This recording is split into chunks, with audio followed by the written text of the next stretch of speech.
Safety కన్సర్న్స్లో అబ్బాయిల కన్నా అమ్మాయిలకి ఒక మెట్టు ఎక్కువే ఉంటారు. ఎందుకంటే వాళ్ళు బయటికి వెళ్ళినప్పుడు అది తీసుకోవాల్సిన జాగ్రత్తలు ఎక్కువ ఉంటాయి అబ్బాయిల కన్నా. సో ఆ కాన్సెప్ట్ మీదుగా మేము ఒక ప్రికార్డ్ తీసుకొచ్చాం.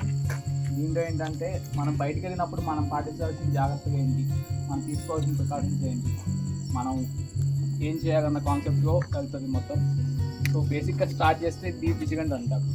అంటే మీకు తెలియని ఏరియాగా ఉన్నా లేదంటే మనకి రిమోట్ ఏరియాస్లో ఉన్నా కూడా మనం ఫస్ట్ అప్రమత్తంగా ఉండాలి. అండ్ ఆల్ 360 degrees కవర్ చేసుకున్నట్టు ఉండాలి.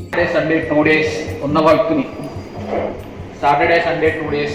సో మీకు అంతా మిడిల్ ఏజ్ పర్సన్స్ ఒక టీనేజ్ దాటిన అందరూ ఈ టైం మనకి టైం ఎంత ఇంపార్టెంటో తెలుసు మనందరికీ. సో మీ బిజీ షెడ్యూల్లో మీరంతా అదంతా వదిలేసి సొసైటీకి ఏదో చేద్దాం అని వచ్చిన వాళ్ళందరికీ నమస్కారం అండి. So first of all cap yourself. ఇప్పుడు మనం టీచర్ తప్పు చేశాడు, ప్రిన్సిపల్ చెప్తాం, ప్రిన్సిపల్ కూడా అడ్వాంటేజ్ తీసుకుని తను తప్పు చేశాడు, ఎవరికి చెప్తాం. So that's the final.